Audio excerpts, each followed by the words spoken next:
연방법무부가 소셜 어덜트 데이케어 센터에 대한 집중 단속을 펼치고 있는 가운데 브루클린에서 킥백과 리베이트를 주는 등 메디케이드 사기 혐의로 기소된 뉴욕 여성이 유죄를 인정했습니다.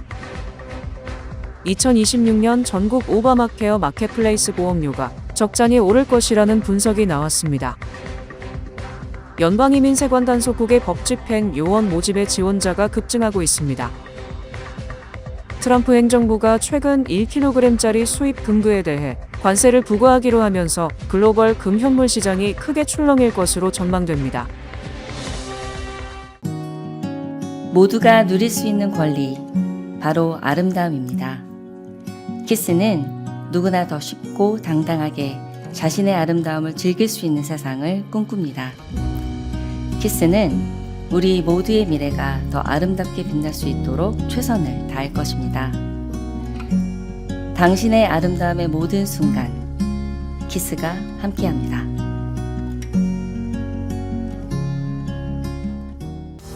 PCB의 능력이 나의 능력으로 이어집니다. 내가 만난 새로운 능력, PC빌리티, PCB뱅 제공입니다. 브루클린에서 소셜 어덜트 데이케어 센터를 운영하며 킥백, 리베이트 등을 주는 등 메디케이드 사기 혐의로 기소된 뉴욕 여성이 유죄를 인정했다고 연방법무부가 발표했습니다. 연방법무부는 지난해 10월 소셜 어덜트 데이케어 사기 혐의로 기소된 54세 뉴욕 여성 자키아 칸이 지난 6일 뉴욕 동부연방법원에서 자신의 혐의에 대해 유죄를 인정했다고 발표했습니다.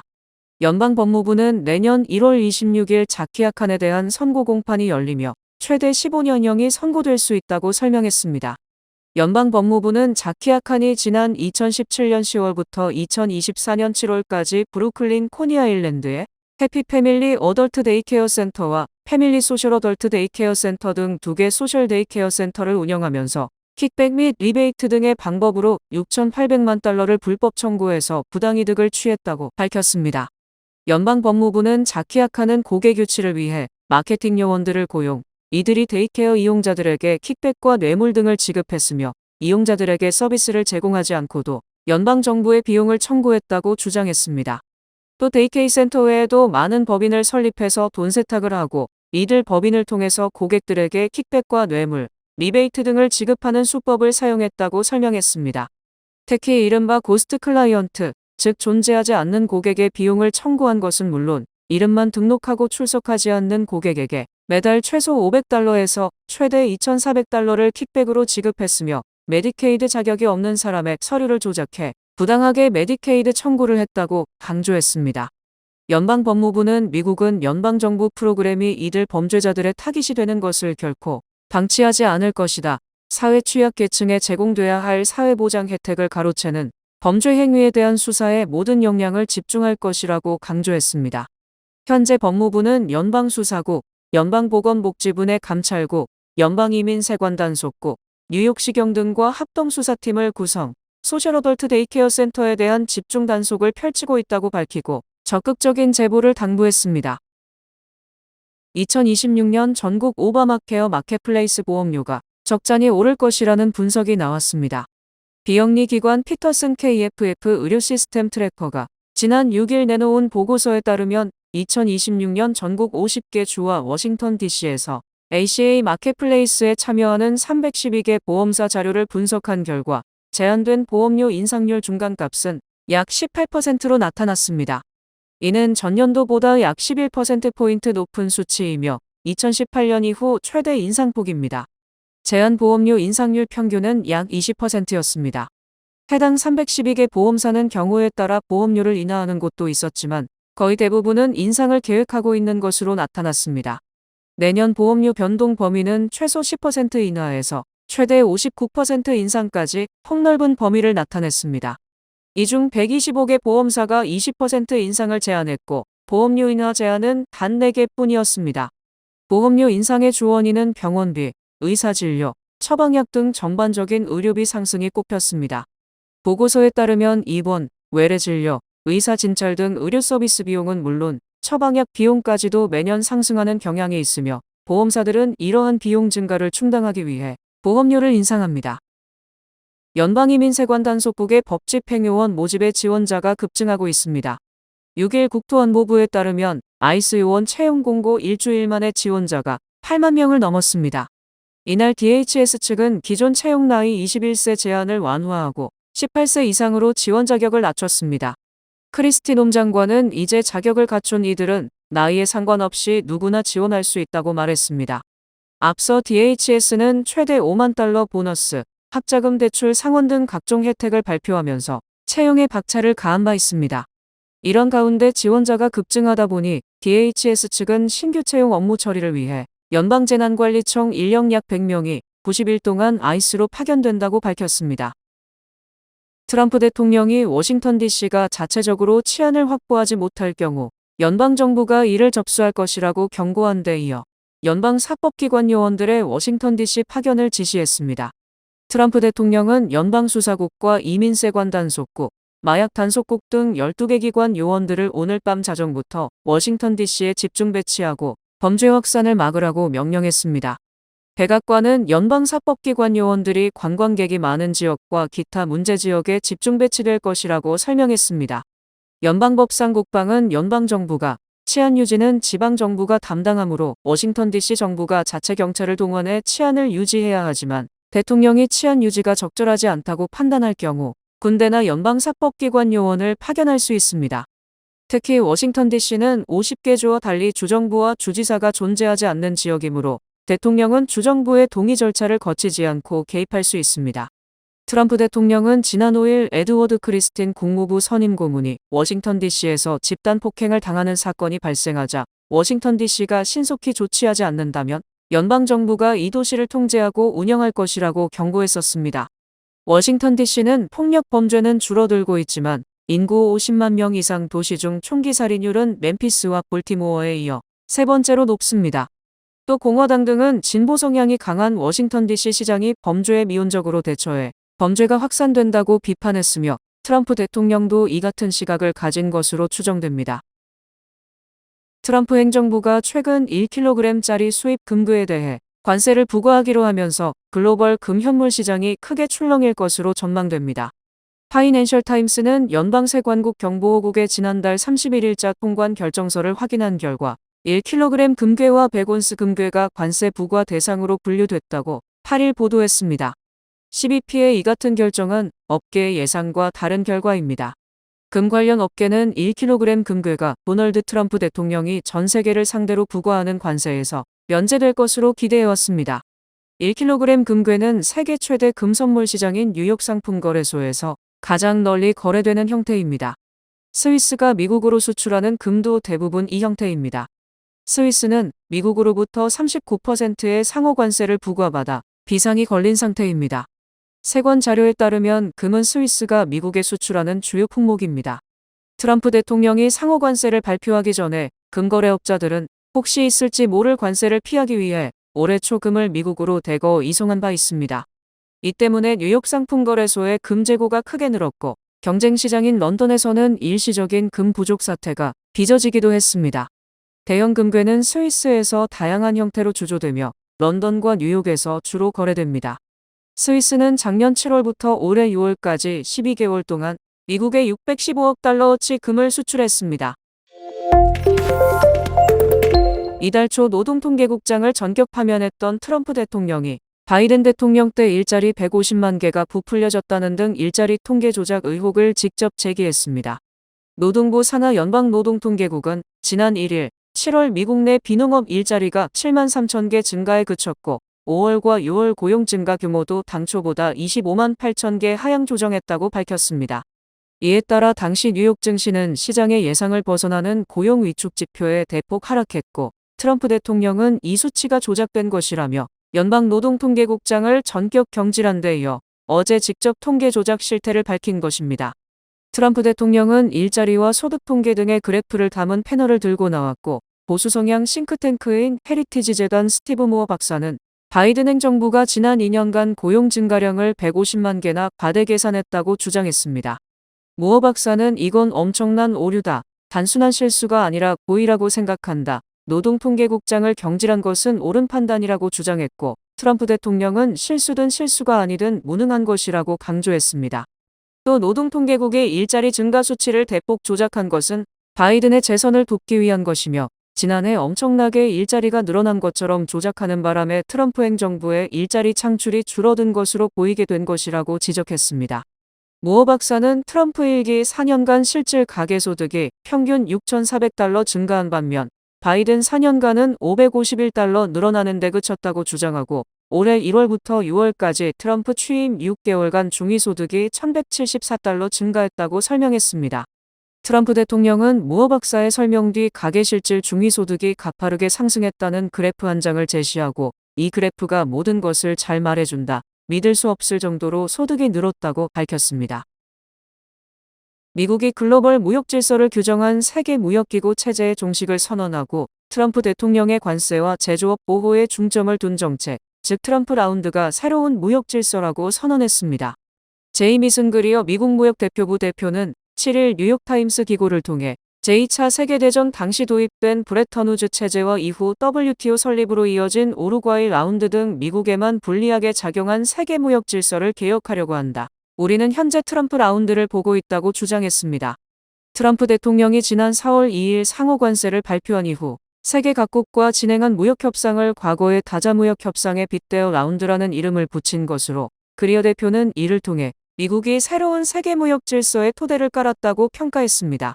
특히 트럼프 대통령이 지난달 27일 스코틀랜드 턴베리에서 유럽연합과 발표한 무역 합의를 공정하고 균형 있으며 다자기구의 모호한 염원이 아닌 구체적인 국익에 부합하는 방향의 역사적 합의로 평가하고 새로운 경제 질서가 턴베리에서 확고해졌으며 이 질서는 실시간으로 부상하고 있다고 강조했습니다. 또 트럼프 라운드가 시작된 지 130일도 안 된 상황에서 턴베리 체제가 결코 완성됐다고는 할 수 없지만 이 체제의 구축이 한창 진행되고 있다고 진단했습니다. 그는 트럼프 대통령이 미국이 세계에서 가장 좋은 시장이라는 당근과 관세라는 채찍을 활용, 짧은 몇 개월 동안 미국이 수년간 WTO 체제에서 얻은 것보다 더 많은 해외 시장 개방을 확보했다고 평가했습니다. 트럼프 행정부가 연방수사국에서 트럼프 대통령 사건을 수사했던 전직 국장 대행 등 고위급 요원들을 퇴출시킨 것으로 드러나 정치보복 논란이 일고 있습니다. AP통신은 트럼프 대통령 집권 당시 국장 대행이던 브라이언 드리스콜과 스티브 젠슨 워싱턴 DC 지부장, 워싱턴 DC 지부의 월터 지아르디나 요원 등이 오늘부로 FBI에서 퇴출당한다고 보도했습니다. 하지만 언론들은 드리스콜 전 국장 대행의 퇴출 사유가 무엇인지는 알려지지 않았다고 전했습니다. 드리스콜 전 국장 대행은 FBI 요원들에게 보낸 이메일에서 우리가 봉사하는 이들을 위해 함께 감내했던 희생은 언제나 그만한 가치가 있다. 나는 아무것도 후회하지 않는다. 여러분은 나에게 영웅이며 나는 여러분께 빚진 사람이라고 말했습니다. 또 스티브 젠슨 워싱턴 DC 지부장도 이메일에서 이 도전에 대해 지금까지 FBI에서 마주한 모든 도전과 마찬가지로 전문성, 성실성, 품위를 가지고 맞설 것이라고 밝혔습니다. 오늘부터 퇴출당하는 고위 요원들은 모두 트럼프 대통령 관련 수사를 지휘했던 인물들이어서 정치적인 보복이라는 비판이 일고 있습니다. 드리스콜 전 국장 대행은 지난 1월 트럼프 대통령 취임 뒤 2021년 의사당 폭동 사태를 수사한 FBI 요원 명단을 제출하라는 요구를 거부했었습니다.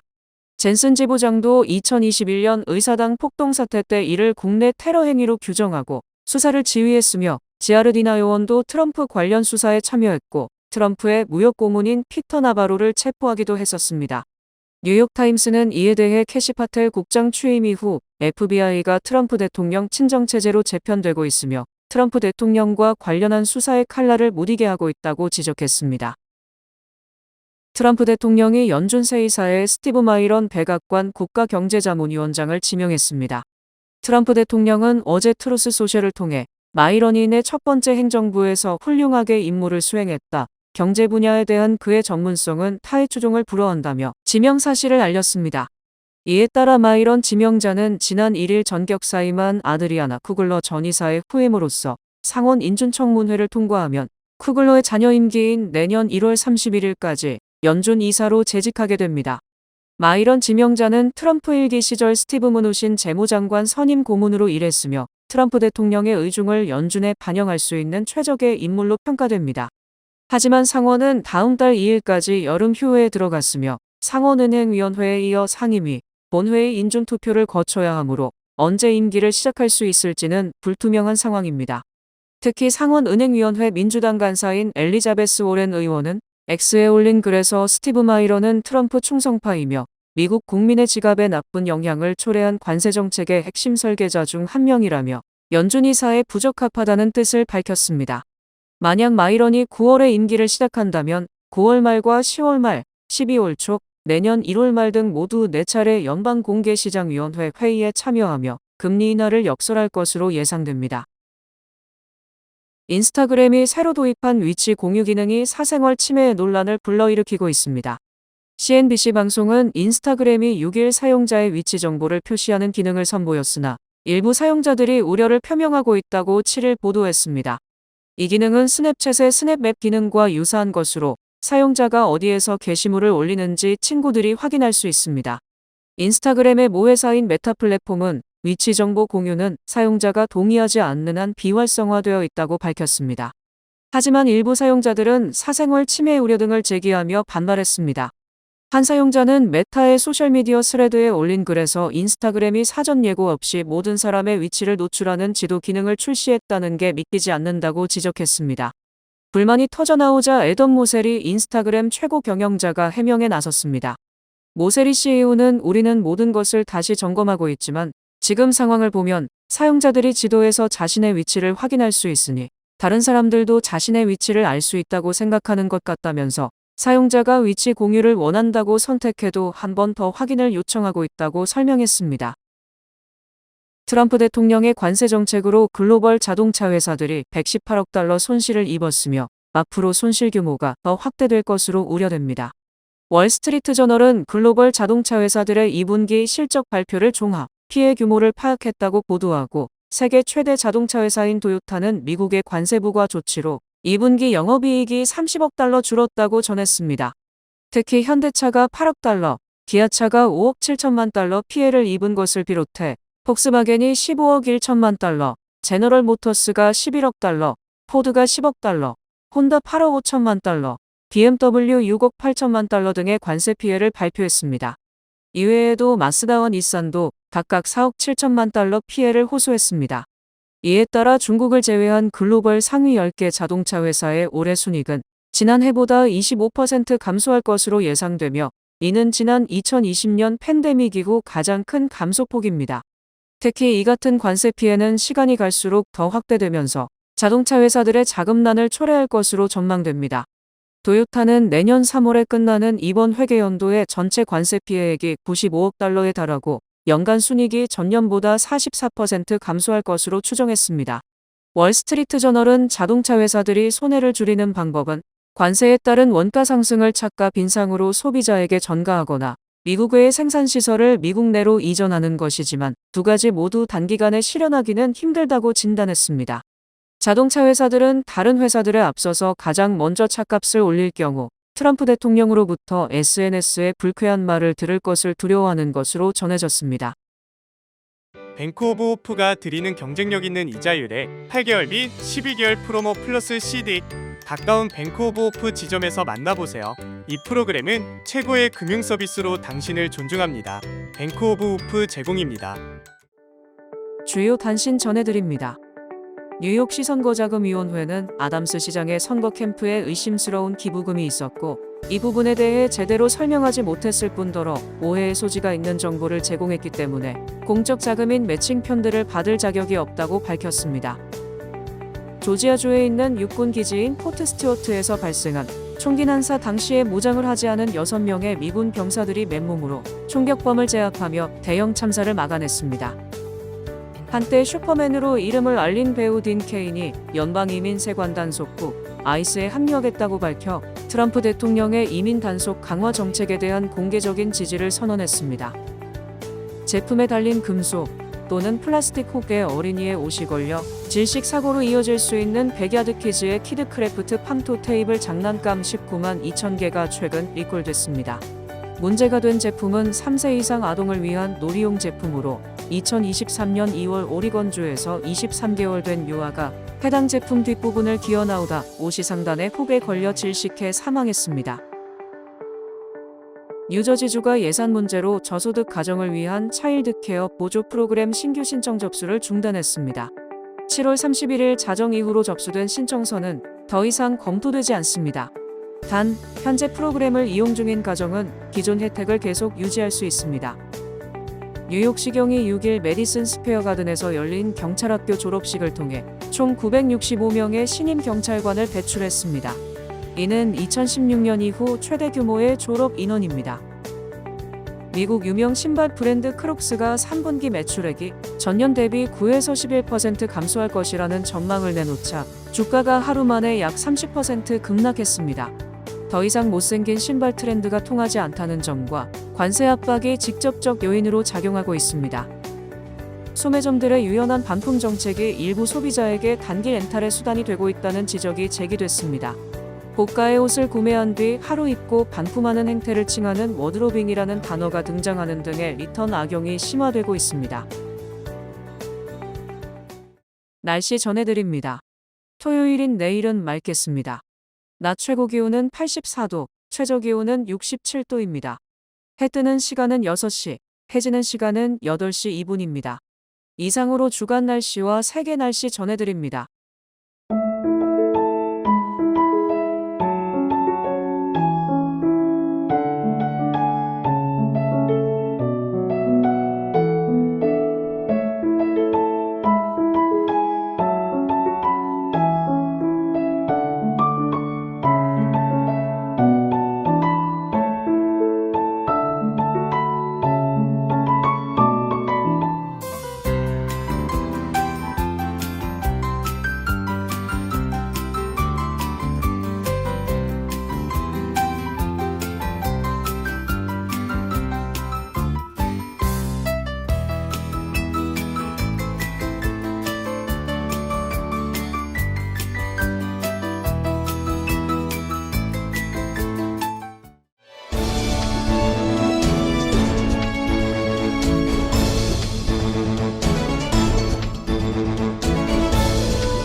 뉴뱅크와 함께 꿈의 집을 마련하세요. 빠른 승인, 맞춤형 서비스, 전문가 상담, 지역 전문성, 경쟁력 있는 이자율. 뉴뱅크가 주택 소유를 쉽고 간편하게 모든 단계에서 도움을 드립니다. 지금 바로 가까운 뉴뱅크 지점을 방문해서 홈모기지 대출 상품에 대해 문의하세요. 뉴뱅크 제공입니다.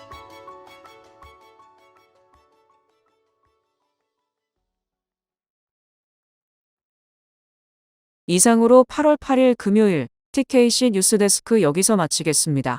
시청해주신 여러분 고맙습니다.